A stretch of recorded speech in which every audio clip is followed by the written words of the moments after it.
السلام عليكم.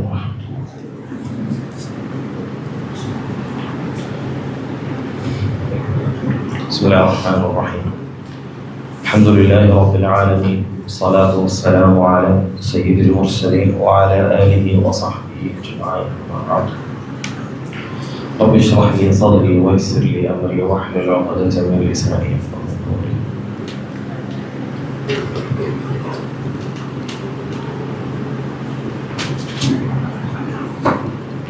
അൽഹംദുലില്ലാഹ്, ഖുർആനിൻ്റെ പേരിലുള്ള ഒരുമിച്ച് കൂടലാണ്. ലോകത്ത് ഖുർആനുമായി ഏതൊക്കെ കാര്യങ്ങൾ ബന്ധപ്പെട്ടിട്ടുണ്ടോ അതെല്ലാം ഏറ്റവും ഉന്നതമായ അവസ്ഥയിലുള്ളതാണ്. റമദാൻ എന്താ പ്രത്യേകത? റമദാൻ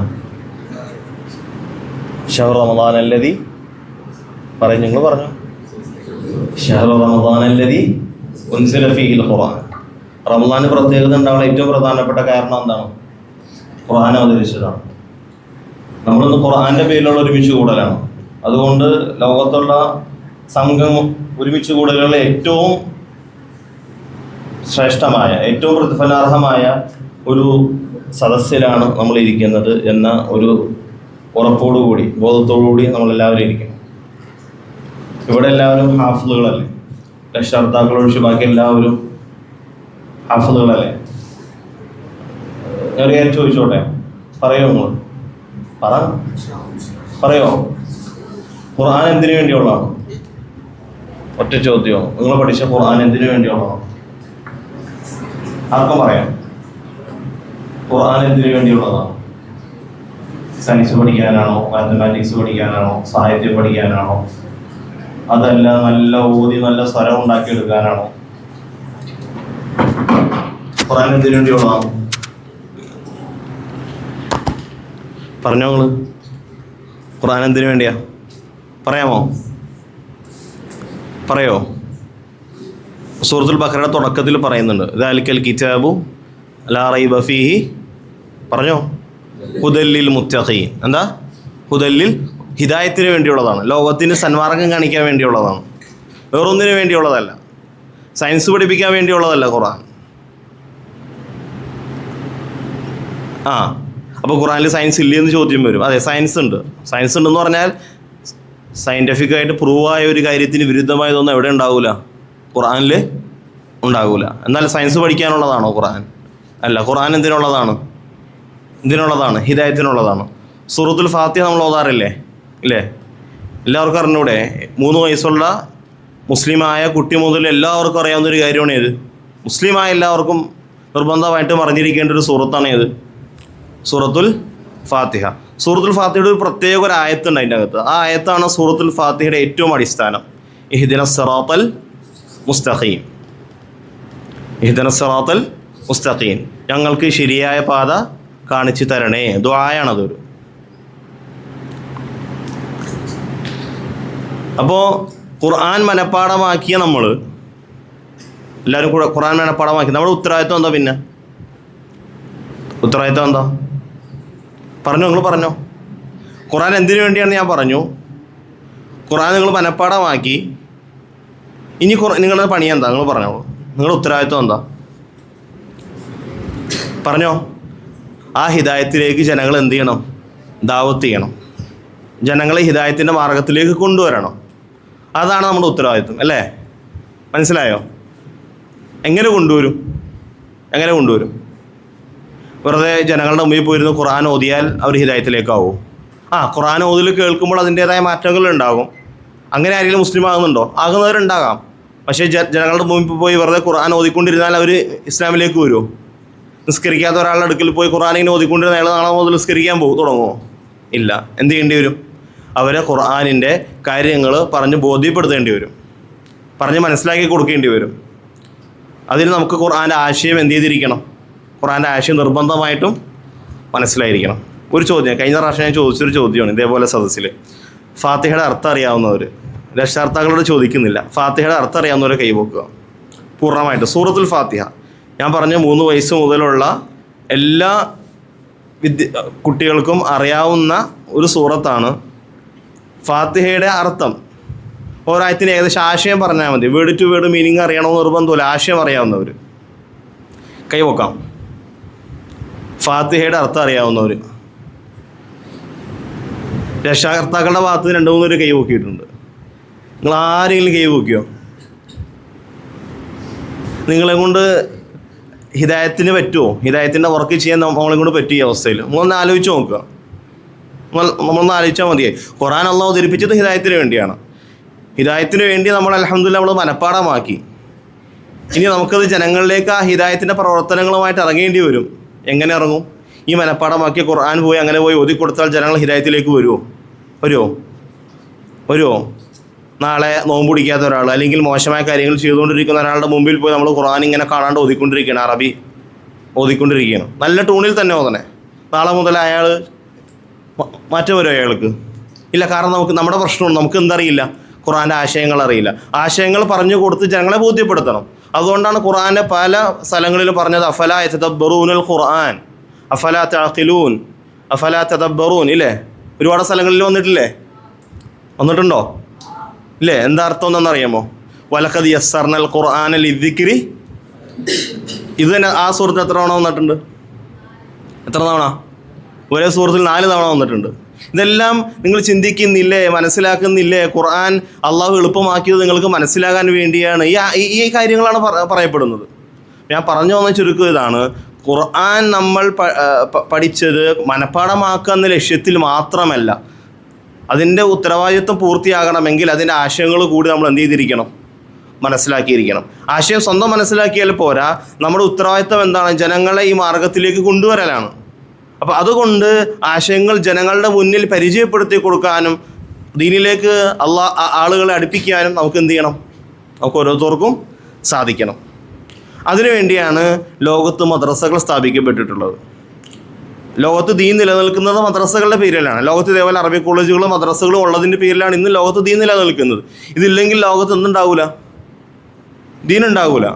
അപ്പോൾ അതുകൊണ്ട് മദ്രസകളിൽ എന്താണ് പഠിപ്പിക്കപ്പെടുന്നത്? അൽഹംദുലില്ലാഹ് നിങ്ങൾ ഹിഫ്ള് പൂർത്തിയായതാണ്. ഇനി അടുത്തൊരു ലെവലിലേക്ക് നമുക്ക് പോകേണ്ടതുണ്ട്. അവിടെ എന്തൊക്കെയാണ് പഠിപ്പിക്കപ്പെടുന്നത് എന്ന കാര്യങ്ങൾ വളരെ ചുരുങ്ങിയ രീതിയിൽ നമുക്ക് നിങ്ങളുടെ മുന്നിൽ പറഞ്ഞു തരും. എന്തെങ്കിലും സംശയങ്ങളുള്ളവർക്ക് ഇപ്പോൾ തന്നെ എന്ത് ചെയ്യാം? ചോദിക്കാം, കുഴപ്പമൊന്നുമില്ല. നമുക്കറിയാം, സാധാരണ ഈ ആലിം കോഴ്സ് എന്നാണ് പറയപ്പെടുക. പല പേരുകളിലും പല സ്ഥലങ്ങളിലും പറയപ്പെടാറുണ്ട്. ചുരുക്കത്തിൽ പറയുകയാണെങ്കിൽ എന്തു പറയാം? ആലിം കോഴ്സ്, മൗലവി കോഴ്സ്, പല ഡിഗ്രികളിലും ഓരോ സ്ഥാപനങ്ങളിലേക്ക് ചേർത്തുകൊണ്ട് പല പേരുകളും പറയപ്പെടാറുണ്ട്. മൊത്തത്തിൽ പറയുകയാണെങ്കിൽ അറബി ഭാഷ പഠിക്കുക, ഖുർആൻ പഠിക്കുക, ഹദീസ് പഠിക്കുക, ദീനീയ വിജ്ഞാനങ്ങൾ പഠിക്കുന്ന കോഴ്സിന് ശരിയാ കോഴ്സ് എന്നാണ് നോർമൽ അറബി നാടുകളിൽ പറയപ്പെടാറ്.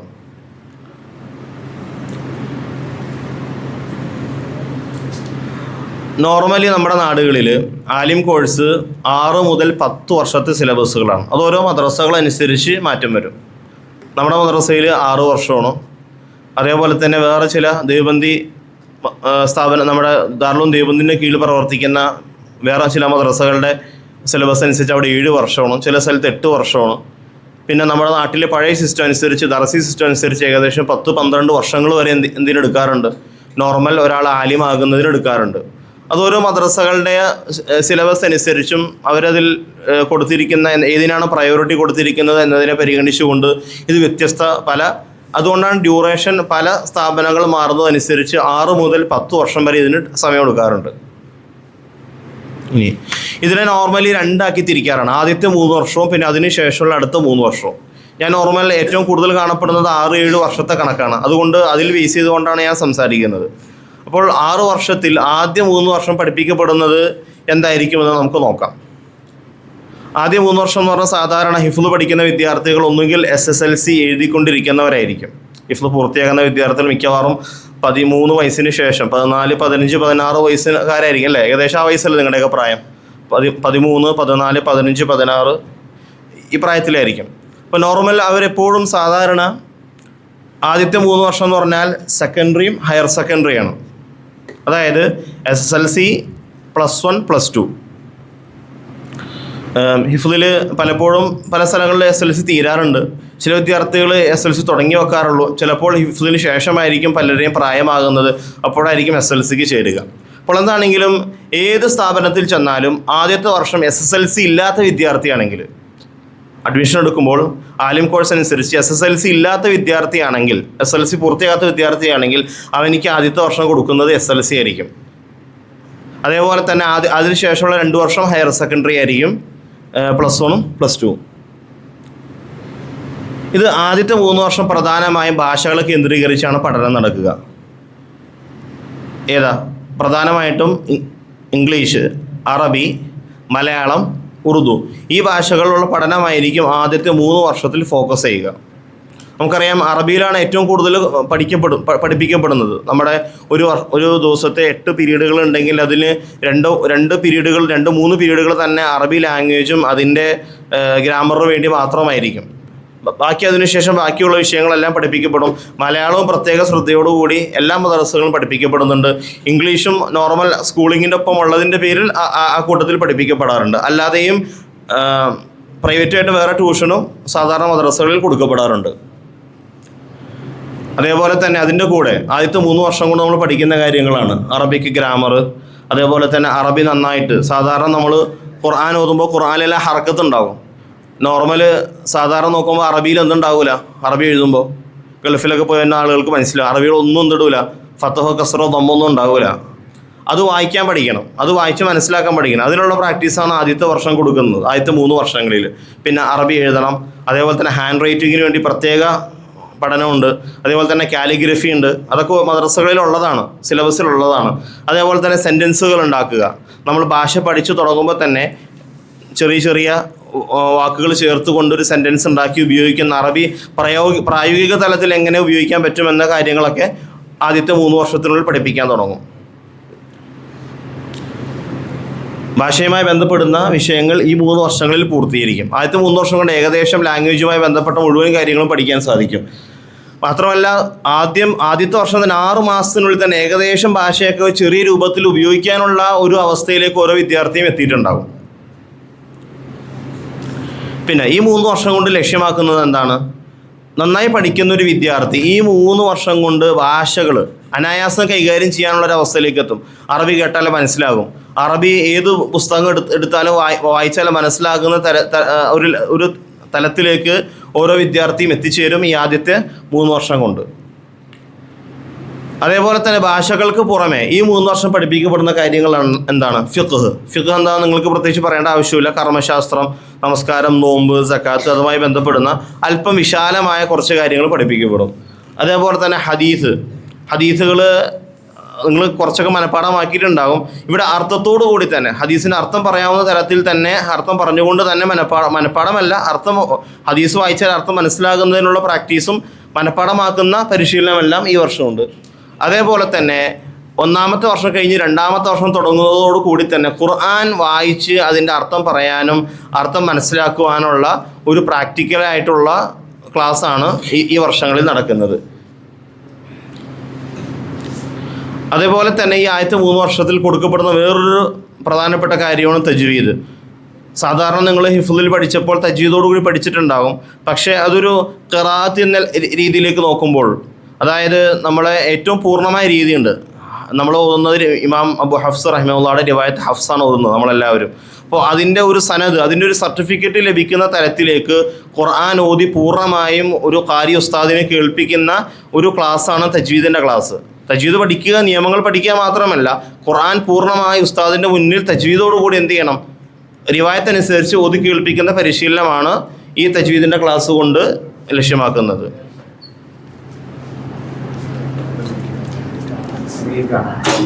ഓക്കെ. അതുപോലെ തന്നെ ഈ ആദ്യത്തെ 3 വർഷത്തെ സ്കൂളിംഗ് എന്താണ്? ഭൗതികം എന്ന് സാധാരണ ഭൗതിക വിദ്യാഭ്യാസം എന്ന് പറയാറുണ്ട്. ഇസ്ലാമികമായി നോക്കുകയാണെങ്കിൽ അത് ശരിയല്ല. ഇസ്ലാമിൽ ഭൗതിക വിദ്യാഭ്യാസം, ഉഖ്റവ്യ വിദ്യാഭ്യാസം എന്ന രണ്ടില്ല. ദുന്യവിയ വിദ്യാഭ്യാസം, ഉഖ്റവ്യ വിദ്യാഭ്യാസം എന്നൊരു തരംതിരിവ് ഇസ്ലാമിൽ കാണിച്ചിട്ടില്ല.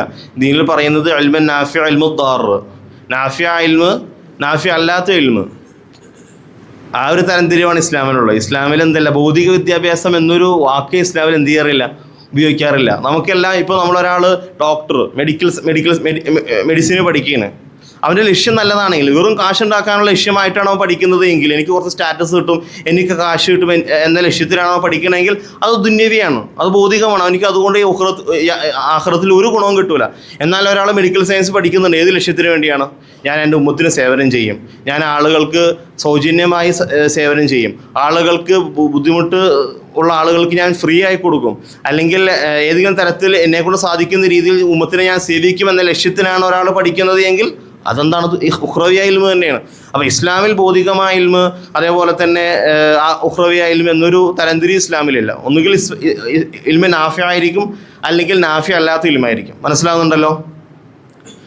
ആദ്യത്തെ 3 വർഷത്തിനുള്ളിൽ നമ്മൾ പഠിക്കുന്നത് ഒന്ന് SSLC ആയിരിക്കും. SSLC ഇല്ലാത്ത വിദ്യാർത്ഥികൾക്ക് SSLC കൊടുക്കപ്പെടും. എല്ലാ മദ്രസകളിലും അങ്ങനെയാണ്.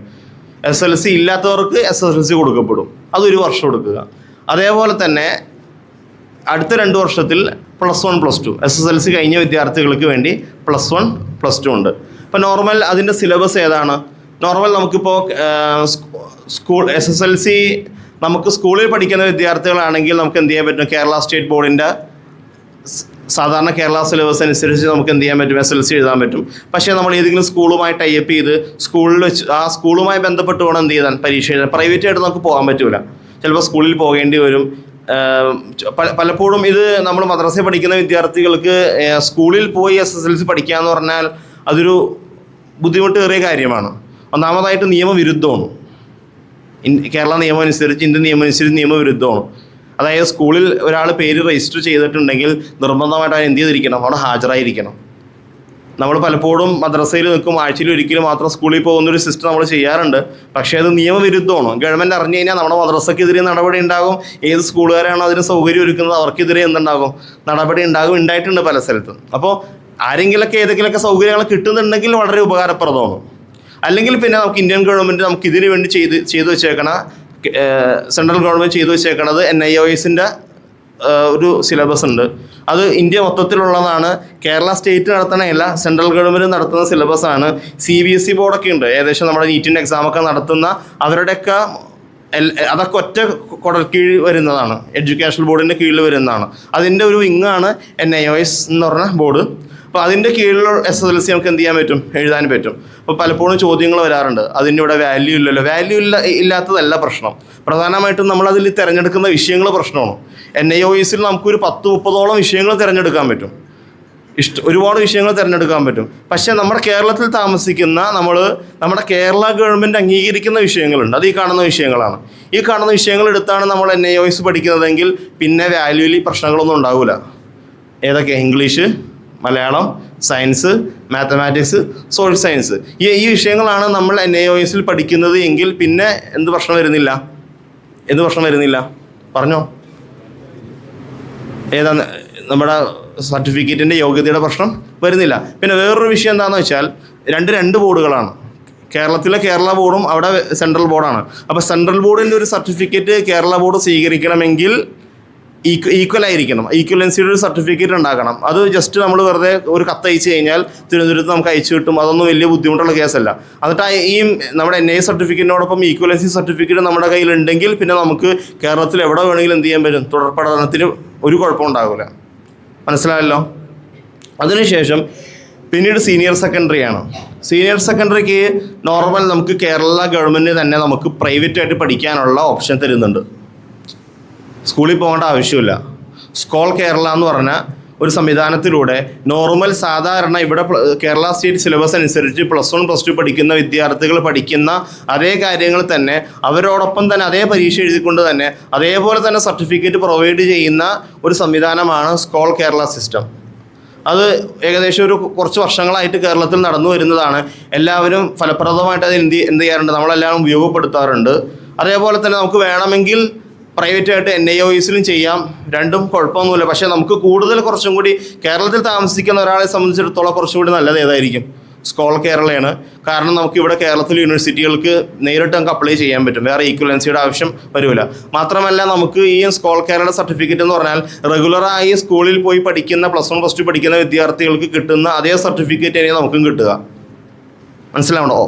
അപ്പോൾ ഈ NIOSൻ്റെ പ്രത്യേകത എന്ന് പറഞ്ഞാൽ ഓപ്പൺ സ്കൂളിംഗാണ് ടോട്ടലി. അപ്പോൾ ഓപ്പൺ സ്കൂളിങ്ങിൻ്റെ സർട്ടിഫിക്കറ്റേ കിട്ടുള്ളൂ. അപ്പോൾ കേരള സ്റ്റേറ്റിൻ്റെ സ്കൂൾ രീതിയിലാണ്, സ്കൂൾ സിസ്റ്റം അനുസരിച്ചാണ് നമ്മൾ +1 +2 ചെയ്യുന്നത് എങ്കിൽ സാധാരണ നമ്മുടെ സ്കൂളുകളിൽ +1 +2 പഠിക്കുന്ന വിദ്യാർത്ഥികൾ പഠിക്കുന്ന അതേ സർട്ടിഫിക്കറ്റ് തന്നെ നമുക്ക് കിട്ടും. അതുകൊണ്ട് ഏറ്റവും നല്ലത് സ്കൂൾ കേരളയാണ് +1 +2-ന്. വേണമെങ്കിൽ നമുക്ക് NIOSും എടുക്കാം. കാരണം സ്കൂൾ കേരള പോലൊരു പ്രശ്നം എന്താണെന്ന് വെച്ചാൽ നമുക്ക് ചില വിഷയങ്ങളൊന്നും, സയൻസ് വിഷയങ്ങളൊന്നും ഓപ്പണായിട്ട് പഠിക്കാൻ പറ്റൂല. സ്കൂൾ കേരളയിൽ സയൻസ് വിഷയങ്ങളൊന്നും ഓപ്പണായിട്ട് പഠിക്കാൻ പറ്റൂല. ഹ്യൂമാനിറ്റീസ് അതേപോലെ തന്നെ കൊമേഴ്സ്, ഈ 2 വിഷയങ്ങളാണ് ഓപ്പണായിട്ട് പഠിക്കാൻ പറ്റുക. സയൻസ് വിഷയങ്ങൾ ഓപ്പണായിട്ട് പഠിക്കാൻ പറ്റുന്ന ഒരു ഓപ്ഷൻ ഇവർ കൊടുക്കുന്നില്ല. ഇനി വേണമെങ്കിൽ ഏതെങ്കിലും സ്കൂളായിട്ട് ബന്ധപ്പെട്ട് ആ സ്കൂളുകാർ സമ്മതിക്കുമെങ്കിൽ അവിടെ രജിസ്ട്രേഷൻ ചെയ്ത് പഠിക്കുന്ന വിദ്യാർത്ഥികളുമുണ്ട് സയൻസിൽ, നമ്മുടെ മദ്രസ പഠനത്തോടൊപ്പം തന്നെ. പക്ഷേ അത് സ്കൂളുകാർ സമ്മതിക്കണം. പിന്നെ അതിനുശേഷം നമ്മളിപ്പോൾ ഏകദേശം SSLC +1 +2 ഏകദേശം ഒരു 16, 17, 18, 19 വയസ്സായ വിദ്യാർത്ഥികൾക്ക് ഈ +1 +2 കഴിയുന്നതോടുകൂടി ഏകദേശം. ഇനി അടുത്തത് ബാച്ചിലേഴ്സ് ഡിഗ്രിയാണ്. ഡിഗ്രി തലത്തിലേക്ക് നമ്മൾ പോവുകയാണ്. ആദ്യത്തെ 3 വർഷം കൊണ്ട് നമ്മൾ ദീനിയായ രീതിയിൽ എന്തൊക്കെ പഠിക്കുമെന്ന് പറഞ്ഞു. അതേപോലെ തന്നെ നമ്മുടെ സ്കൂളിങ്ങുമായി ബന്ധപ്പെട്ട എന്തൊക്കെ കാര്യങ്ങളാണ് പഠിക്കണമെന്ന് പറഞ്ഞു. ഇനി അടുത്ത 3 വർഷത്തിലേക്ക് പോകുമ്പോൾ അടിസ്ഥാനപരമായി 3 വർഷത്തെ കോഴ്സാണ് അടുത്ത 3 വർഷം. ഇതിൽ പഠിപ്പിക്കപ്പെടുന്നത് എന്തൊക്കെയാണ്? ഹദീസ്, ഏറ്റവും പ്രധാനമായിട്ടും ഹദീസ് പഠിപ്പിക്കപ്പെടും.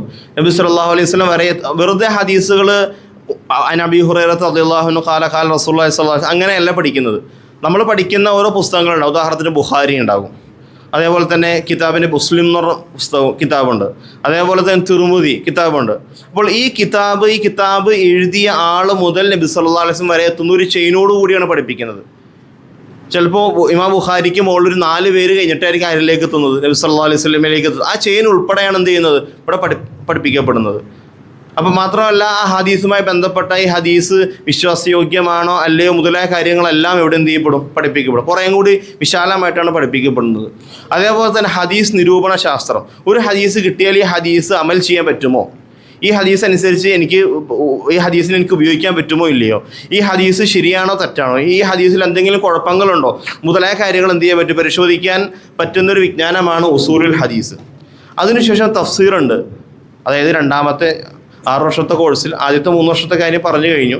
രണ്ടാമത്തെ 3 വർഷം എന്താണ് പഠിപ്പിക്കുന്നത് എന്ന കാര്യങ്ങളാണ് പറയുന്നത്. തഫ്സീർ എന്ന് പറഞ്ഞാൽ ഖുർആൻ വ്യാഖ്യാനങ്ങൾ, ഓരോ ആയത്തിനും എങ്ങനെയൊക്കെ അർത്ഥങ്ങൾ വരാം, എങ്ങനെ അർത്ഥം വരാൻ പാടില്ല, അതാണ് ഉസൂൽ തഫ്സീറുള്ള വിജ്ഞാനം. അതാണ് ഖുർആനിൽ എങ്ങനെ വ്യാഖ്യാനിക്കണം, എങ്ങനെ നമ്മൾ അർത്ഥം പറയാൻ പാടില്ല മുതലായ കാര്യങ്ങളെല്ലാം ഉസൂൽ തഫ്സീറിൽ നമുക്ക് എന്ത് ചെയ്യാൻ പറ്റും, പഠിക്കാൻ പറ്റും. അതേപോലെ തന്നെ വിശ്വാസ കാര്യങ്ങളിലുള്ള വിശദമായ പഠനം. നമ്മുടെ വിശ്വാസ കാര്യങ്ങൾ എങ്ങനെയായിരിക്കണം, ഏതൊക്കെ തരത്തിൽ നമുക്ക് തെറ്റിപ്പോകാൻ സാധ്യതയുണ്ട്. അതേപോലെ തന്നെ ഉസ്താദ് പറഞ്ഞല്ലോ, നമ്മൾ നിരീശ്വരവാദികളുമായി ബന്ധപ്പെട്ട ചർച്ചകളും കാര്യങ്ങളൊക്കെ അഖീദയുമായി ബന്ധപ്പെട്ട ഗ്രന്ഥങ്ങൾ വിശദമായിട്ട് ചർച്ച ചെയ്യപ്പെടുന്നുണ്ട്. അതേപോലെ തന്നെ ഇൽമുൽ ബലാഗ എന്ന് പറഞ്ഞാൽ ഖുർആൻ്റെ ഒരു പ്രത്യേകതയുണ്ട്. ഖുർആൻ സാഹിത്യത്തിൻ്റെ അങ്ങേയറ്റത്തുള്ള ഗ്രന്ഥമാണ്, സാഹിത്യത്തിൻ്റെ ഏറ്റവും പൂർണ്ണമായൊരു ഗ്രന്ഥമാണ് അറബി ഭാഷയിൽ. അതുകൊണ്ടാണ് നബി സല്ലല്ലാഹു അലൈഹി വസല്ലം ഖുർആൻ അവതരിച്ചതിന് ശേഷം മക്കയിലുള്ള ആളുകളോട് വെല്ലുവിളി നടത്തി, പറ്റുകയാണെങ്കിൽ ഇതുപോലൊരു ഖുർആൻ കൊണ്ടുവരാൻ. അവർക്ക് സാധിച്ചില്ല. കാരണം എന്താണ്, ഖുർആനിൻ്റെ സാഹിത്യം ആ രീതിയിലുള്ള സാഹിത്യമായിരുന്നു. അത് നോർമൽ ഒരു മനുഷ്യനിക്ക് ഉണ്ടാക്കാൻ പറ്റാത്ത സാഹിത്യമാണ്. അപ്പം അതുകൊണ്ട് ഖുർആൻ്റെ സാഹിത്യത്തെ എങ്ങനെ മനസ്സിലാക്കണം, അതുമായി ബന്ധപ്പെട്ട പഠനങ്ങളാണ് ഇൽമുൽ ബലാഗ. മാത്രമല്ല അറബി ഭാഷയുമായി ബന്ധപ്പെട്ട അറബി പദ്യങ്ങൾ, അതേപോലെ തന്നെ അറബി ഭാഷയുടെ പ്രയോഗങ്ങളെല്ലാം ഈ വിജ്ഞാന ശാഖയിൽ വരുന്നതാണ്. അതേപോലെ തന്നെ മറ്റൊരു കാര്യമാണ് ഇൽമുൽ അഫ്ലാഖ്. അതിനെ ആസ്ട്രോണമി എന്ന് വേണമെങ്കിൽ ഇംഗ്ലീഷിൽ പറയാം. ആസ്ട്രോണമിയും ജിയോഗ്രഫി രണ്ടും കൂടി ചേർത്തുള്ളൊരു പഠനത്തിനാണ് ഇൽമുൽ അഫ്ലാഖ് എന്ന് പറയുക. ഇപ്പോൾ ഉദാഹരണത്തിന് നമസ്കാര സമയം എങ്ങനെ മനസ്സിലാക്കാൻ സാധിക്കും. നമ്മളിപ്പോൾ ഇന്ന് നമുക്ക് ഫോണിൽ സെർച്ച് ചെയ്ത് നോക്കിയാലും ആപ്ലിക്കേഷൻ ഉണ്ട്. പക്ഷേ കണക്ക് കൂട്ടി കറക്റ്റ് സൂര്യൻ്റെ ചലനം വീക്ഷിച്ചുകൊണ്ട് മാത്തമാറ്റിക്കലിയായി എങ്ങനെ നമസ്കാര സമയം ഓരോ സ്ഥലത്തിൻ്റെയും നമ്മൾ ലൊക്കേഷൻ നോക്കണം, അവിടെ ലാറ്റിറ്റ്യൂഡ് ലോഞ്ചിറ്റ്യൂഡ് എടുത്തതിന് ശേഷം അതിനെ കാൽക്കുലേറ്റ് ചെയ്ത് ഓരോ സ്ഥലത്തെയും നമസ്കാര സമയം ഈ ഡേറ്റിൽ ഈ ളുഹർ നമസ്കാരം എത്ര മണിക്കാണ് എന്ന് മനസ്സിലാക്കുന്ന ഒരു വിജ്ഞാനമാണ് ഏത്, ഇൽമുൽ അഫ്ലാഖ്. മാത്രമല്ല ജിയോഗ്രഫിയുമായി ബന്ധപ്പെട്ട കാര്യങ്ങളും പഠിക്കപ്പെടുന്നുണ്ട്. നമുക്ക് ഖിബല ഡയറക്ഷൻ എങ്ങനെ എടുക്കാം, ബെയറിംഗ് എങ്ങനെ എടുക്കാം മുതലായ കാര്യങ്ങളെല്ലാം ഇതിൽ പറയപ്പെടും. അതേപോലെ തന്നെ ഫിഖ്ഹ്, ഖുർആനിൻ്റെയും ഹദീസിൻ്റെയും വെളിച്ചത്തിൽ പഴയകാല ഗ്രന്ഥങ്ങൾ ആധുനിക വിഷയങ്ങളുമായി ബന്ധപ്പെടുത്തിക്കൊണ്ടുള്ള വിശദമായ പഠനം. ആദ്യത്തെ 3 വർഷം നമ്മൾ ഫിഖ് പഠിക്കുന്നത് ബേസിക്കായ ലെവലിലാണ്, ഒരുപാട് കാര്യങ്ങൾ കാണാണ്ട് പഠിക്കേണ്ടതാണ്. എന്നാൽ അതിനുശേഷം വരുന്നത് ഫിഖ്ഹിൽ നടക്കുന്ന ചർച്ചകളാണ്. അങ്ങോട്ടും ഇങ്ങോട്ടും ഫിഖ്ഹിൽ വരുന്ന പല പല അഭിപ്രായങ്ങളും പല പല ചർച്ചകളും, ഓരോന്നിൻ്റെ കാരണങ്ങൾ, എന്തുകൊണ്ട് ഈ നിയമം അങ്ങനെ വന്നു, എന്തുകൊണ്ടാണ് ഈ കാര്യം ഹറാമായത്, അതേ കാര്യം തന്നെ എന്തുകൊണ്ട് ഇപ്പുറത്ത് ഹലാലായി, മുതലായ കാര്യങ്ങളെല്ലാം ഈ വിശദമായിട്ട് നമ്മൾ എന്ത് ചെയ്യും, പഠിക്കും. അതേപോലെ തന്നെ ആധുനിക വിഷയങ്ങളുമായി ബന്ധപ്പെടുന്ന മുഴുവൻ നിയമങ്ങളും, കാരണം ഓരോരോ പുതിയ പുതിയ കാര്യങ്ങളും കണ്ടുപിടുത്തങ്ങളും വന്നുകൊണ്ടിരിക്കുകയാണ്. ഇപ്പോൾ ഒരു 10 വർഷം മുമ്പ് ഇല്ലാത്തൊരു കാര്യമാണോ ബിറ്റ് കോയിൻ, കേട്ടിട്ടുണ്ടോ? ക്രിപ്റ്റോ കറൻസി ഒരു 10 വർഷം മുമ്പ് ജനങ്ങളുടെ ഇടയിലൊന്നും ഉണ്ടായിരുന്നില്ല. ഇതൊരു പുതിയ സംഭവമാണ്. അതിന് നമ്മൾ ഇസ്ലാമികമായിട്ട് എങ്ങനെ അതുമായി ബന്ധപ്പെടും, മുതലായ ചർച്ചകളൊക്കെ ഈ കാര്യം ഇവിടെ പഠിപ്പിക്കപ്പെടും. അതേപോലെ തന്നെ ഇസ്ലാമിക് ഫൈനാൻസ്, നമുക്കറിയാം നമ്മളിന്ന് നിലകൊള്ളുന്ന ലോകം എന്ന് പറഞ്ഞാൽ പലിശയിൽ അധിഷ്ഠിതമാണ്. നമ്മുടെ എക്കണോമി എല്ലാം പലിശ അടിസ്ഥാനപ്പെടുത്തിയാണ് മുമ്പോട്ട് പോകുന്നത്. അപ്പോൾ നമുക്ക് ഇസ്ലാമിക് ഫൈനാൻസ്, പലിശ ഇല്ലാതെ നമുക്ക് ഒരു ഫൈനാൻഷ്യൽ സിസ്റ്റം എങ്ങനെ കെട്ടിപ്പടുക്കാമെന്ന ഒരു കാര്യങ്ങളാണ് ഇസ്ലാമിക് ഫൈനാൻസിൽ പഠിപ്പിക്കപ്പെടുന്നത്. അതേപോലെ തന്നെ അനന്തരാവകാശ നിയമങ്ങൾ, അതേപോലെ തന്നെ കുടുംബജീവിതവുമായി ബന്ധപ്പെടുന്ന മുഴുവൻ കാര്യങ്ങളും നമുക്ക് പഠിപ്പിക്കപ്പെടും. അതേപോലെ തന്നെ സിവിൽ ക്രിമിനൽ വിഷയങ്ങളുമായി ബന്ധപ്പെടുന്ന ഇസ്ലാമിൻ്റെ നിയമങ്ങൾ, ഈ കാര്യങ്ങളെല്ലാം ഈ രണ്ടാമത്തെ 3 വർഷത്തിൽ പഠിപ്പിക്കപ്പെടുന്നതാണ്. അതേപോലെ തന്നെ പ്രത്യേകമായിട്ട് ഓരോരുത്തർക്കും ഇനി ഇൻട്രസ്റ്റ് എടുത്ത് പഠിക്കാവുന്നതാണ്. ഒരാൾ ഖുർആൻ തജ്വീദൊക്കെ പെർഫെക്റ്റ് ആണ്, ഇനി അയാൾക്ക് ആ ഫീൽഡിൽ മുന്നോട്ട് പോകേണ്ടതുണ്ട്. ഖിറാത്ത് ഒന്നും കൂടി പഠിച്ച് പല നമ്മൾ റിവായത്തെ ഹഫ്സ് മാത്രമാണ് നമ്മൾ ഓടുന്നത്. ഇതല്ലാതെ ലോകത്ത് 20ഓളം റിവായത്തുകൾ വേറെയുണ്ട്. 20 റിവായത്തുകളിൽ ഒരു റിവായത്ത് മാത്രമാണ് നമ്മൾ എന്ത് ചെയ്യുന്നത്, ഓതി പഠിക്കുന്നത്. നമ്മൾ ആഫ്രിക്കൻ രാജ്യം മൊറോക്കോയിലൊക്കെ പോയി കഴിഞ്ഞാൽ അവിടെ ഒരു ഫാത്തിഹ ഓതണം, അൽഹംദുലില്ലാഹി റബ്ബിൽ ആലമീൻ അർറഹ്മാനിർ റഹീം മലികി യൗമിദ്ദീൻ. എങ്ങനെ ഓതണേ? അവിടെ ഖുർആൻ ഹിഫ്ള് പഠിക്കണ തന്നെ അവരങ്ങനെ തന്നെയാണ്. ഇത് അറബിയിലെ സ്ലാങ്ങുകളാണ്. ഇതുമായി ബന്ധപ്പെട്ട വിശദമായ പഠനങ്ങളുണ്ട്. അതാണ് എൽമുൽ ഖിറാഅത്ത് എന്ന് പറയപ്പെടുന്നത്. അപ്പോൾ ലോകത്ത് 20ഓളം റിവായത്തുകളുണ്ട്. അതിൽ ഒരു റിവായത്ത് മാത്രമാണ് നമ്മളിപ്പോൾ ഓതുന്നത്, റിവായത്തെ ഹഫ്സ്. നമ്മുടെ ഖുർആനുകളെല്ലാം, നമ്മുടെ നാട്ടിലുള്ള മുസ്ഹഫുകളെല്ലാം റിവായത്തെ ഹഫ്സ് ഓതാൻ വേണ്ടി തയ്യാറാക്കപ്പെട്ടതാണ്. അവരുടെ നാട്ടിലുള്ള മുസ്ഹഫ് ആ റിവായത്ത്, ഇതെല്ലാം സ്ലാങ്ങിൻ്റെ വ്യത്യാസമുണ്ട്, അർത്ഥത്തിൽ വ്യത്യാസമൊന്നും വരുന്നില്ല ഇല്ലേ? മലയാളത്തിൽ തന്നെ പല പല സ്ലാങ്ങുകളില്ലേ? ഇപ്പോൾ കാസർഗോഡ് സംസാരിക്കുന്ന മലയാളം പോലെ ആയിരിക്കില്ല ആര് സംസാരിക്കുന്നത്, തിരുവനന്തപുരംകാർ സംസാരിക്കുന്നത്. ഇതേപോലെ ഖുർആൻ അവതരിച്ചപ്പോൾ അറബിയിൽ ഉണ്ടായിരുന്ന സ്ലാങ്ങിൻ്റെ വ്യത്യാസങ്ങൾ ഉൾക്കൊണ്ട ഒരു പഠനമാണ് ഇൽമുൽ ഖിറാഅത്ത്. അപ്പോൾ ഇത് സനദോടുകൂടി നമ്മൾ പഠിക്കുന്ന ഉസ്താദ് മുതൽ നബി സല്ലല്ലാഹു അലൈഹി വസല്ലം വരെ എത്തുന്ന ആ ഒരു ചെയിനോടുകൂടി മുഴുവൻ ആര് വഴിയാണ് നമ്മളിലേക്ക് എത്തിയതെന്ന് ആ ഒരു ചെയിൻ പൂർണ്ണമായി തന്നെ നമ്മൾ മനസ്സിലാക്കിക്കൊണ്ടാണ് ഈ കാര്യം പഠിക്കുന്നത്. അതേപോലെ തന്നെ ഏറ്റവും പ്രധാനമായിട്ടും സാധാരണ ഏറ്റവും അവസാന വർഷം പഠിക്കുന്ന ഒരു കാര്യമാണ് അടിയിൽ കൊടുത്തിരിക്കുന്നത് ദൗറത്തുൽ ഹദീസ്. നമ്മുടെ ഇസ്ലാമിക ഹദീസിൻ്റെ സമാഹാരങ്ങളിൽ ഏകദേശം ഒരു 90% ഹദീസുകളും നമ്മുടെ മുന്നിലൂടെ വന്നു പോകുന്ന തരത്തിലുള്ളൊരു പഠനമാണ് ദൗറത്തുൽ ഹദീസ്. സിഹാഹു സിത്ത് എന്നറിയപ്പെടുന്ന പ്രസിദ്ധമായ 6 ഗ്രന്ഥങ്ങളും അതേപോലെ തന്നെ മറ്റ് പ്രാധാന്യമുള്ള 1-2 ഗ്രന്ഥങ്ങളും കൂടി ചേർത്ത് ഉള്ളൊരു പഠനമാണ് ഒരു വർഷത്തെ ദൗറ ഹദീസിൻ്റെ കോഴ്സ്. ഇങ്ങനെ 3 വർഷത്തെ പഠനത്തോടു കൂടി ആദ്യത്തെ 3 വർഷവും അതേപോലെ തന്നെ രണ്ടാമത്തെ 3 വർഷവും കൂടി ചേർക്കുമ്പോൾ മൊത്തം 6 വർഷത്തെ കോഴ്സാണ്. അതേപോലെ തന്നെ എക്സ്ട്രാ ആയിട്ട് നമ്മൾ എന്തൊക്കെ കാര്യങ്ങൾ ഈ വർഷങ്ങളിൽ ചെയ്യുന്നുണ്ട്. ഒന്നാമതായിട്ട് പല ഭാഷകളിലുള്ള സാഹിത്യ സമാജങ്ങൾ നടക്കും. പ്രസംഗവും പാട്ട് അതേപോലുള്ള കാര്യങ്ങൾ സാഹിത്യമായ നമ്മൾ എന്താണെങ്കിലും നമ്മൾ വീട്ടിലിരിക്കേണ്ടവരല്ല, ആലിമ്യങ്ങളാണല്ലോ. ജനങ്ങൾക്കിടയിലേക്ക് ഇറങ്ങി സംസാരിക്കേണ്ടി വരും, കാര്യങ്ങൾ പറഞ്ഞ് ബോധ്യപ്പെടുത്തേണ്ടി വരും. അപ്പോൾ അതിനുള്ള കഴിവുകളെല്ലാം നമ്മൾ എന്ത് ചെയ്യേണ്ടി വരും, നേടിയെടുക്കേണ്ടതുണ്ട്. അപ്പോൾ അതൊക്കെ നമ്മൾ പരിപോഷിപ്പിക്കാൻ വേണ്ടിയാണ് പല ഭാഷകളിലുള്ള സാഹിത്യ സമാജങ്ങൾ. അത് ഇംഗ്ലീഷിൻ്റെ നടക്കും, ഒരാഴ്ച അറബി ആണെങ്കിൽ അടുത്ത ആഴ്ച മലയാളമായിരിക്കും, അടുത്ത ആഴ്ച ഉറുദു ആയിരിക്കും. പല പല ഭാഷകളിലുള്ള സമാജങ്ങൾ എന്ത് ചെയ്യാറുണ്ട്, നടക്കാറുണ്ട്. അതേപോലെ തന്നെ പ്രസംഗ പരിശീലനം, പ്രസംഗിക്കാനും അതേപോലെ തന്നെ പ്രസംഗങ്ങൾ എഴുതാനും അത് തയ്യാറാക്കാനും അത് ഓരോ ഭാഷയിലും എന്ത് ചെയ്യും, നമുക്ക് പഠിക്കാൻ സാധിക്കും. അതേപോലെ തന്നെ പ്രബന്ധങ്ങൾ എഴുതാം, അത് മലയാളത്തിലും ഇംഗ്ലീഷിലും അറബിയിലും അതേപോലെ തന്നെ ഉറുദു ഭാഷകളിലും എഴുതാനുള്ള പരിശീലനം നൽകപ്പെടും.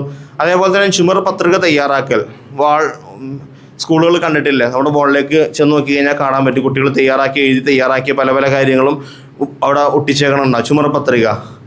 അതേപോലെ തന്നെ പല ഭാഷയിലുള്ള മാഗസിൻ നമ്മുടെ മദ്രസയിലും തയ്യാറാക്കാറുണ്ട്. ഇപ്പോൾ ഈ വർഷം മലയാളത്തിൻ്റെ കഴിഞ്ഞു, അറബിയുടെ മാഗസിൻ നമ്മൾ പൂർത്തിയാക്കി കഴിഞ്ഞു. മാഗസിനുകൾ എല്ലാ മദ്രസകളിലും, നമ്മുടെ മദ്രസകൾ മാത്രമല്ല കേട്ടോ, മൊത്തത്തിൽ എല്ലാ മദ്രസകളിലും ചെയ്യുന്ന വർക്കുകളാണിതെല്ലാം.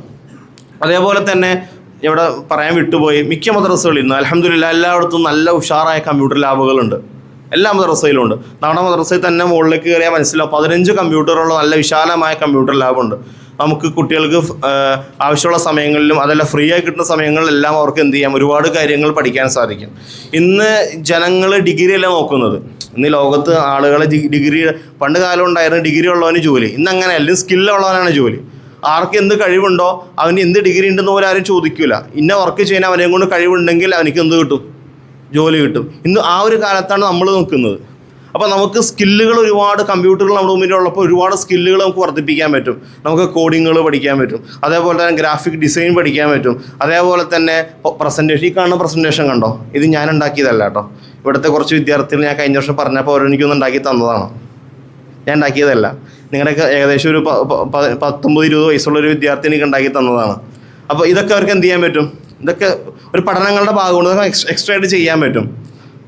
മനസ്സിലാകുന്നുണ്ട്. അതേപോലെ തന്നെ നമുക്ക് ഒരുപാട് ക്ലാസ്സുകൾ കേൾക്കാൻ പറ്റും. കമ്പ്യൂട്ടർ ലാബ് ഉപയോഗപ്പെടുത്തിക്കൊണ്ട് ഒരുപാട് ക്ലാസ്സുകൾ എന്ത് ചെയ്യാൻ പറ്റും, കേൾക്കാൻ പറ്റും. അതേപോലെ തന്നെ എല്ലാ മദ്രസയിലും സ്മാർട്ട് ക്ലാസ് റൂം ഉണ്ട്. നിങ്ങൾ ഇരിക്കണോ ഈ ഒരു ഹാൾ, ഇതൊരു സ്മാർട്ട് ക്ലാസ് റൂമാണ്. ആ കട്ടണം അങ്ങോട്ട് ഇട്ട് കഴിഞ്ഞാൽ ഇവിടെ AC ഉണ്ട്, ഇത് സ്ക്രീനാണ്, സ്മാർട്ട് ക്ലാസ് റൂമാണ്. ഒരുപാട് ക്ലാസ്സുകൾ, സെമിനാറുകൾ നടക്കാറുണ്ട്. ഒരാഴ്ചയിൽ 4-5 സെമിനാറുകൾ ഇവിടെ നടക്കാറുണ്ട്. ഇന്നലെ രാത്രി പോലും ഒരു സെമിനാർ ഇവിടെ നടന്നിരുന്നു. അതേപോലെ തന്നെ ഈ സ്ക്രീൻ അതിനുവേണ്ടി ഉപയോഗപ്പെടുത്തണം. ഇത് ബോർഡുമാണ്, സ്ക്രീനുമാണ്, അതേപോലത്തെ ഇൻ്റർനെറ്റ് കണക്ഷനും ഉണ്ട്. ഇഷ്ടമുള്ള കാര്യങ്ങൾ കാണാനും അതേപോലെ തന്നെ വീഡിയോ കോൺഫറൻസ് വഴി നമ്മൾ പല വിദേശത്തുള്ള ആളുകളായിട്ട് നമ്മൾ സംവദിക്കാറുണ്ട് വിദ്യാർത്ഥികൾ. ഇത് ഇവിടുത്തെ മാത്രം പ്രത്യേകതയല്ല, മിക്ക മദ്രസകളിലും, ഇന്ന് കാണുന്ന എല്ലാ മദ്രസകളിലും ഈ സൗകര്യങ്ങളെല്ലാം വളരെ നല്ല രീതിയിൽ സംവിധാനം ചെയ്യപ്പെട്ടിട്ടുണ്ട്. അതേപോലെ തന്നെ ഏത് മദ്രസയിൽ ചെന്നാലും നല്ല വിശാലമായ നമ്മുടെ കായികമായുള്ള പുരോഗതിക്ക് വേണ്ടിയും നമ്മുടെ മാനസികമായ പുരോഗതിക്ക് വേണ്ടിയും നല്ല അല്ലേ ഗ്രൗണ്ട് കണ്ടിട്ടുണ്ടോ? മിക്ക മദ്രസകളിൽ മാഷാഅല്ലാഹ് ടറഫുണ്ട് അല്ലേ. ഇവിടെ കീഴ്മാട്ട മദ്രസയിൽ ചെന്ന് നോക്കി എന്ത് കാണാൻ പറ്റും, നല്ല ടറഫ് കാണാൻ പറ്റും. ഇന്ന് മദ്രസകളെല്ലാം ഉണ്ട്, ടറഫുണ്ട്. അതേപോലെ തന്നെ നല്ല പ്ലേ ഗ്രൗണ്ടുകൾ ഉണ്ടാവും, സംവിധാനങ്ങളുണ്ടാവും, സ്പോർട്സ് മീറ്റുകൾ നടക്കാറുണ്ട് മദ്രസയിൽ. 2 ദിവസം നമ്മുടെ സ്പോർട്സ് 3 ദിവസം ഉണ്ടായിരുന്നു. സ്പോർട്സുകളുടെ പരിപാടികളെല്ലാം നടക്കാറുണ്ട്. ഇതെല്ലാം മദ്രസകളിൽ നടന്നു വരുന്നതാണ്. ഇതിൻ്റെ കൂടെ ഒന്ന് പറഞ്ഞെന്നുള്ളൂ. ഇതാണ് പറഞ്ഞത്. പഠന സെമിനാറുകൾ ആധുനിക കാലഘട്ടത്തിൽ ഇസ്ലാം നേരിടുന്ന വെല്ലുവിളികളെ എങ്ങനെ നമുക്ക് എന്ത് ചെയ്യാൻ പറ്റും, പ്രതിരോധിക്കാൻ പറ്റും. അതേപോലെ തന്നെ ട്രെയിനിങ് പ്രോഗ്രാമുകൾ നടക്കും. അവസാന വർഷക്കാർക്കൊക്കെ ഏറ്റവും കൂടുതൽ കൊടുക്കുന്നതാണ് ഖുത്തുബ. എങ്ങനെ അവരെ ഖുത്തുബ, ജുമാ ഖുത്തുബ അവരെ കൊണ്ട് ചെയ്യിപ്പിക്കും. അതേപോലെ തന്നെ മഹല്ല് എങ്ങനെ കൈകാര്യം ചെയ്യണം. അതേപോലെ തന്നെ മദ്രസ പ്രോഗ്രാം, നമ്മുടെ നാട്ടിലുള്ള മക്തബുകൾ, മദ്രസകൾ എങ്ങനെ പഠിപ്പിക്കാമെന്ന ട്രെയിനിങ് മുതലായ കാര്യങ്ങളെല്ലാം എന്ത് ചെയ്യാറുണ്ട്, പഠിപ്പിക്കപ്പെടാറുണ്ട്. പിന്നെ ഈ രണ്ടാമത്തെ 3 വർഷം, അവസാനത്തെ 3 വർഷത്തിൽ സ്കൂളിങ്ങുമായി ബന്ധപ്പെട്ട് നമ്മൾ എന്താണ് നോർമൽ പഠിക്കാറ് എന്ന കാര്യം എന്ത് ചെയ്യാൻ നോക്കാം. നമുക്ക് ഏതൊക്കെ ഓപ്ഷൻസ് അതിലുണ്ടെന്നും നോക്കാം. ആദ്യത്തെ 3 വർഷം കൊണ്ട് നമ്മൾ ഏകദേശം +1 +2 കംപ്ലീറ്റ് ആയി. പിന്നീട് നമുക്ക് എന്ത് ചെയ്യാം, അടുത്ത 3 വർഷം കൊണ്ട് നമുക്ക് എന്ത് പഠിക്കാൻ പറ്റും. നമുക്ക് നോർമലി നമുക്ക് ഏതെങ്കിലും ഡിഗ്രി നമുക്ക് കരസ്ഥമാക്കാൻ പറ്റും ഈ 3 വർഷം കൊണ്ട്. ഇത് നമുക്ക് കേരളത്തിലുള്ള ഏത് യൂണിവേഴ്സിറ്റികളിലും നമുക്ക് പഠിക്കാൻ പറ്റും, ഓപ്പണായിട്ട് പഠിക്കാൻ പറ്റും. യൂണിവേഴ്സിറ്റി പോകേണ്ട ആവശ്യമില്ല. നമുക്ക് മെറ്റീരിയലൊക്കെ നമുക്ക് കിട്ടും. ക്ലാസ്സുകൾ പോലും ഇന്ന് ഓൺലൈനിൽ കിട്ടും. അതുകൊണ്ട് പ്രശ്നങ്ങളില്ല. ക്ലാസ്സുകൾ പല മദ്രസകളും കൊടുക്കപ്പെടുന്നുണ്ട്. ചില മദ്രസകൾ നമുക്ക് ഇഷ്ടമുള്ള വിഷയങ്ങളുടെ ക്ലാസ് ഇല്ലെങ്കിൽ, നോർമലും മിക്ക മദ്രസകളിലും BA അറബിയും സോഷ്യോളജിയുടെ ക്ലാസ്സൊക്കെ ഉള്ളൂ. എക്സ്ട്രാ വേറെ വിഷയങ്ങളാണ് നമുക്ക് എടുക്കണമെങ്കിൽ, ഉദാഹരണത്തിന് നമ്മൾ കൊമേഴ്സുമായി ബന്ധപ്പെട്ട കാര്യങ്ങളാണ് നമ്മൾ എടുക്കണമെങ്കിൽ അതിൻ്റെ ക്ലാസ്സൊക്കെ നമുക്ക് നെറ്റ് ഉപയോഗിച്ച് നമുക്ക് എന്ത് ചെയ്യാൻ പറ്റും, നമ്മൾ കമ്പ്യൂട്ടർ ലാബിലൊക്കെ ഉപയോഗപ്പെടുത്തി അത് ക്ലാസ് കാണാനൊക്കെ പറ്റും.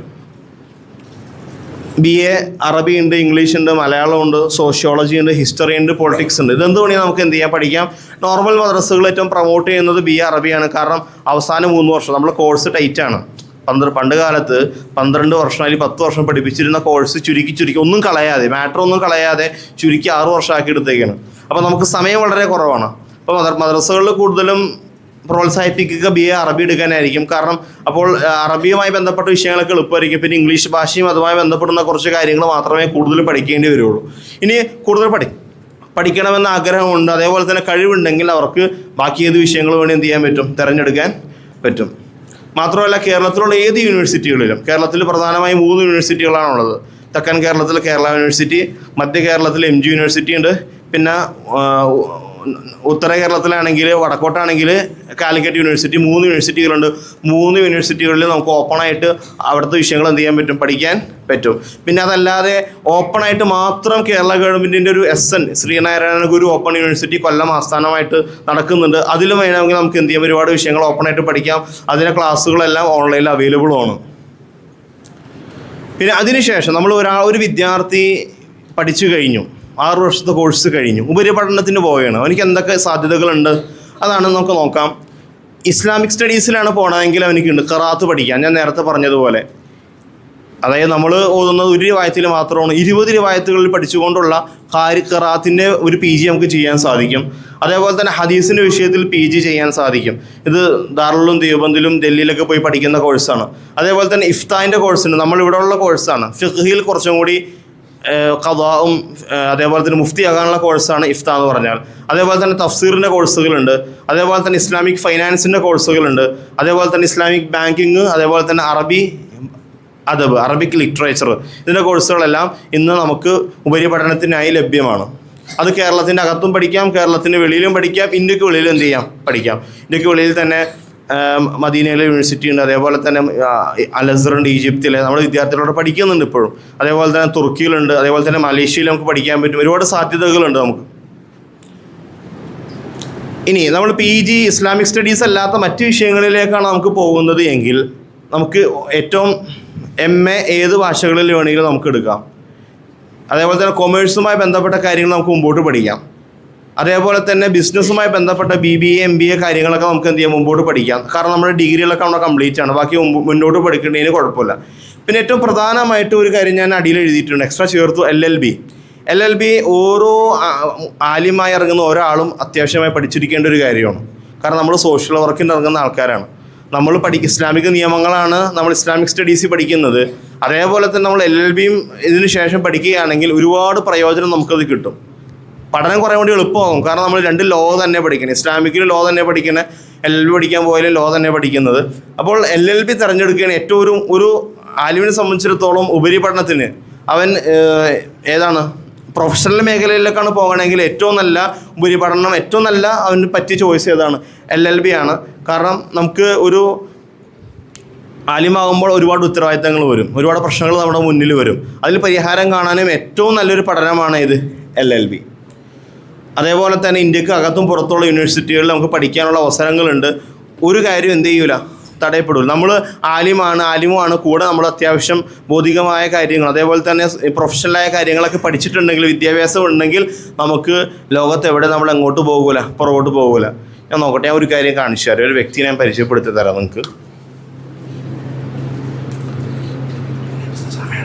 കഴിഞ്ഞ ലാസ്റ്റ്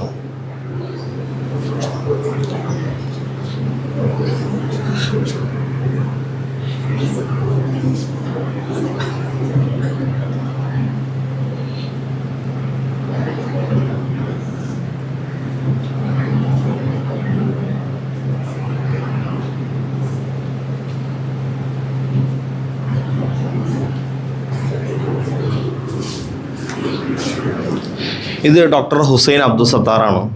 ഷെയ്ഖ് ഹുസൈൻ അബ്ദുൽ സത്താർ അമേരിക്കയിലെ ഷിക്കാഗോ യൂണിവേഴ്സിറ്റിയിലെ മെഡിക്കൽ പത്തോളജിസ്റ്റ്, ലോക പ്രശസ്ത പത്തോളജിസ്റ്റാണ്. പത്തോളജിസ്റ്റ് എന്ന് പറയുമ്പോൾ നമ്മുടെ ഇതുമായി ബന്ധപ്പെട്ട പഠനങ്ങളാണ്. ലാബുമായി ബന്ധപ്പെടുന്ന രോഗനിർണയ ശാസ്ത്രമാണ്, അതുമായി ബന്ധപ്പെടുന്നൊരു പഠനമാണ്. ഇദ്ദേഹം രചിച്ച പുസ്തകങ്ങളാണ് അവിടെ എന്തിലിരിക്കുന്നത്, യൂണിവേഴ്സിറ്റിയുടെ സിലബസിലുള്ളത് ഇദ്ദേഹം എഴുതിയ പുസ്തകങ്ങളാണ്. അവിടെ സിലബസ് തയ്യാറാക്കുന്ന വകുപ്പിൽ ഇത് ഒരു ആലിമാണ്. പാകിസ്ഥാനിലെ മദ്രസയിൽ പഠിച്ച ആലിമായൊരു വ്യക്തിയാണ്. പാകിസ്ഥാനിൽ മദ്രസയിൽ പഠിച്ച ആലിമായൊരു വ്യക്തിയാണ്. ഇദ്ദേഹം പിന്നീട് ഉപരിപഠനത്തിന് പോയി വീണ്ടും പഠിച്ചു, അങ്ങനെ US പോയി പഠിച്ചു. ഇന്ന് അവിടുത്തെ ഷിക്കാഗോ യൂണിവേഴ്സിറ്റിയിലെ അവിടുത്തെ മെഡിക്കൽ വിഭാഗത്തിലെ പ്രധാനപ്പെട്ട അധ്യാപകനാണ്. ഒരുപാട് വിദ്യാർത്ഥികളുണ്ട്, ഒരുപാട് പുസ്തകങ്ങൾ എഴുതിയിട്ടുണ്ട്. ഇദ്ദേഹത്തിൻ്റെ ഈ പത്തോളജി പഠിക്കാനുള്ള എളുപ്പമായ മാർഗ്ഗങ്ങൾ എന്ന് പറഞ്ഞ് ഇദ്ദേഹത്തിൻ്റെ പത്തോളജി പഠിക്കുന്ന എല്ലാ വിദ്യാർത്ഥികളും, മെഡിക്കൽ വിദ്യാർത്ഥികളെല്ലാം ഉപയോഗപ്പെടുത്തുന്ന ഇദ്ദേഹത്തിൻ്റെ പത്തോമ ഇൻസ്റ്റിറ്റ്യൂട്ട് തന്നെ ഇറക്കുന്ന ഒരുപാട് പുസ്തകങ്ങളും വർക്കുകളൊക്കെ ലഭ്യമാണ്. ഞാൻ പറഞ്ഞതാണ്, ഒരാൾ ആലിമായതിൻ്റെ പേരിൽ അങ്ങോട്ട് പോകില്ല.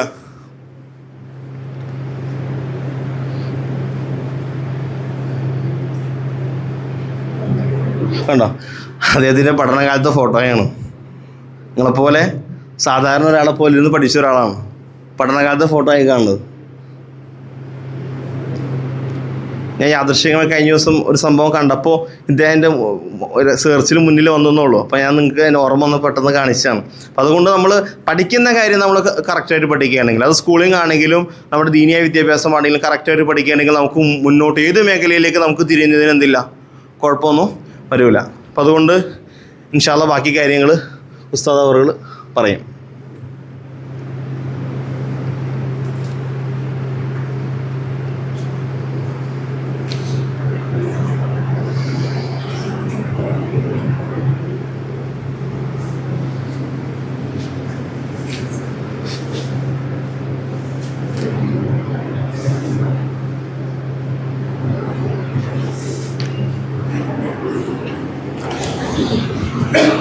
ഇപ്പോൾ ഇതുമായി ബന്ധപ്പെട്ട എന്തെങ്കിലും സംശയങ്ങളുണ്ടെങ്കിൽ നിങ്ങൾക്ക് ചോദിക്കാം കേട്ടോ. സിലബസുമായി ബന്ധപ്പെട്ട മദ്രസയിൽ പഠിക്കുമ്പോൾ എന്തെങ്കിലും പഠിക്കാൻ പറ്റാതെയോ എന്തെങ്കിലും സംശയങ്ങളൊക്കെ ഉണ്ടെങ്കിൽ നിങ്ങൾക്ക് ചോദിക്കാം.